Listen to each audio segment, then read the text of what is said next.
আসসালামু আলাইকুম। আমি নার্গিস চলে এসেছি আমার কিচেনে। আজ আমি বানাবো মিক্স চাউমিন। তো তার জন্য নিয়ে নিয়েছি 3টে ডিম, মানে কিছুটা চিকেন, গাজর, ক্যাপসিকাম, টমেটো আর কাঁচা লঙ্কা। আর নিয়ে নিয়েছি 4 প্যাকেট চাউমিন। আর আজ আমি কোনো সস দেবো না, একদম সিম্পলভাবে বানাবো। 1 প্যাকেট মিট মশলা দিয়ে আর বাড়িতে বানানো কিছু মশলা দিয়ে, কোনো সস ইউজ করবো না। তো চলুন আমি বানাই। তো জলটা বয়েল হয়ে গেছে, আমি 1 চামচ সর্ষের তেল সাদা তেল দিয়ে দিলাম। আর দিয়ে দেব নুন, স্বাদ মতো নুন দিয়ে দেব, স্বাদ মতো নুন। তেলটা এই জন্যই দিলাম যাতে এগুলো সব না জড়িয়ে যায়, আর চাউমিনগুলো। আর নুনটা দিলাম এটা হয় বলে। তো আমি এক করে প্যাকেটগুলো এর মধ্যে দিয়ে দিচ্ছি।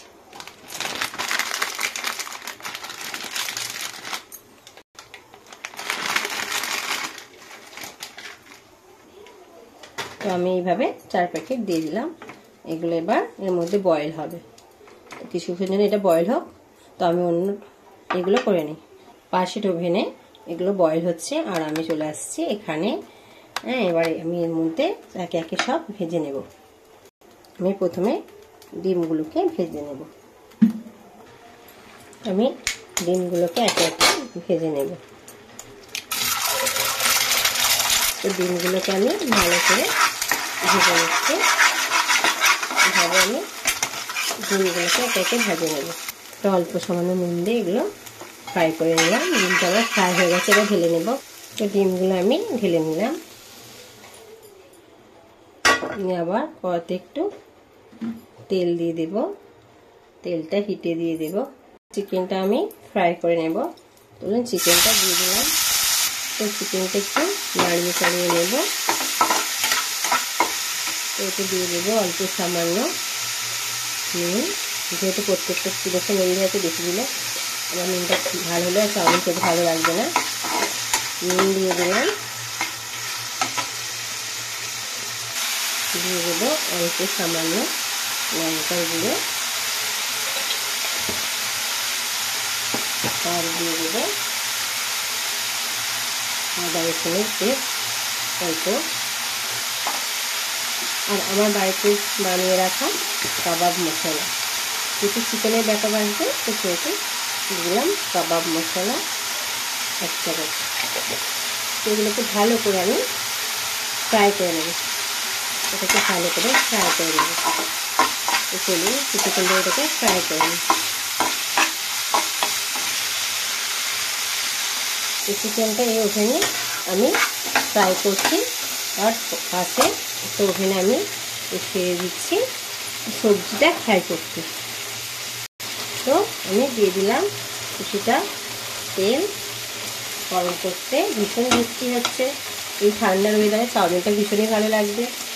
ভীষণ জোরে বৃষ্টি পড়ছে বাইরে। তো আমি এটা এবার সবজিটা ফ্রাই করতে দেবো। তেলটা তখন হিট হচ্ছে। তো কড়াটা হিট হয়ে গেছে। আমি এবার এতে গাজর আর ক্যাপসিকাম আর লঙ্কা এগুলো ফ্রাই করে নিচ্ছি। তো এগুলো আমি এবার গ্যাসের ওভেনটা হাই করে এগুলো ফ্রাই করছি। তো কিছু ফ্রাই হোক এটা। তো আমি কিছুটা এর মধ্যে নুন দিয়ে দিলাম। এগুলোর মধ্যে এই নুনটা ভালোভাবে ঢুকে যায় আর ফ্রাইটাও ভালোভাবে হয়ে যায়। এগুলো এটা আমি ফ্রাই করে দিই। তো চলুন আমার এটা এবার ফ্রাই হয়ে গেছে। এবার সেই কেটে রাখা টমেটো কুচিটা দিয়ে দেবো। এটা দিয়ে কয়েক সেকেন্ড নেড়ে চেড়ে নেব। এবার সেই ফ্রাই করে রাখা ডিমটা দিয়ে দিলাম, আর দিয়ে দিলাম সেই ফ্রাই করে রাখা চিকেনটা দিয়ে এগুলো ভালো করে নাড়িয়ে চাড়িয়ে নেব। দিয়ে একদম সিম্পলভাবে করছি, কোনো সস ব্যবহার করছি না, একদম ঘরোয়া ব্যাপার। আর ছোট্ট একটা পাউচ 5 টাকা দাম ম্যাগি মশলা এর মধ্যে আমি দিয়ে দিলাম। এটাই আমি শুধু ইউজ করছি মশলার মধ্যে, তাছাড়া এমনি কোনো সস আমি ইউজ করছি না। দেখুন আমার এটা কত সুন্দর হয়ে গেছে।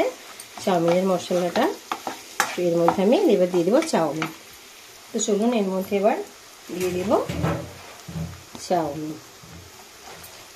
কিছু কিছু করে আমি চাউমিনটা দিয়ে চাউমিনটা ফ্রাই করে নেব। অল্প অল্প করে দিয়ে এর মধ্যে আমি মিশিয়ে নেব। তো আরও অল্প একটু দিয়ে দেব।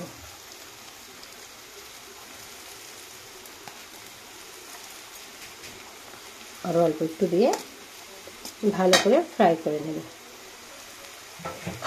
তো চলুন দেওয়া হয়ে গেছে। তো আমার চাউমিনটা পুরোপুরি একেবারে রেডি। একটু শুধু ফ্রাই করে নিতে হবে, ডিপ ফ্রাই করলেই একেবারে চাউমিনটা রেডি হয়ে যাবে। তো দেখুন আমি ফ্রাই করছি, কোনো মশলা ইউজ করিনি, কিচ্ছু না, শুধু একটু জাস্ট দেবো ভিনিগার, একটু স্বাদ আনার জন্য, টক। হ্যাঁ, তো অল্প আমি একটু 1 ছিপির মতো, মানে 1 চামচে দিয়ে দেবো ভিনিগার। ব্যাস, এটাই আমি বাড়তি ইউজ করলাম, তাছাড়া আর কিছু না। দেখুন আমার চাউমিনটা একেবারে রেডি। দেখুন আমার চাউমিনটা পুরোপুরি রেডি। আমি আবার একটা পাত্র, দেখুন আমার চাউমিনটা একেবারে কি সুন্দর রেডি হয়ে গেছে, একেবারে রেডি আমার চাউমিনটা, সুন্দর একেবারে হয়ে গেছে। তো দেখুন আমার আমার চাউমিনটা পুরোপুরি রেডি হয়ে গেছে। তো দেখুন আমার চাউমিনটা পুরোপুরি রেডি। যদি আপনাদের আমার চাউমিনটা ভালো লাগে তো আমাকে লাইক করুন আর শেয়ার করুন, আর কমেন্ট বক্সে জানান কেমন হয়েছে। আর নতুন কেউ হয়ে থাকলে আমার চ্যানেলটা সাবস্ক্রাইব করে দিন। আজকের মতো এতটাই। আবার নতুন কোনো রেসিপি নিয়ে আপনাদের সামনে হাজির হব। খোদা হাফেজ।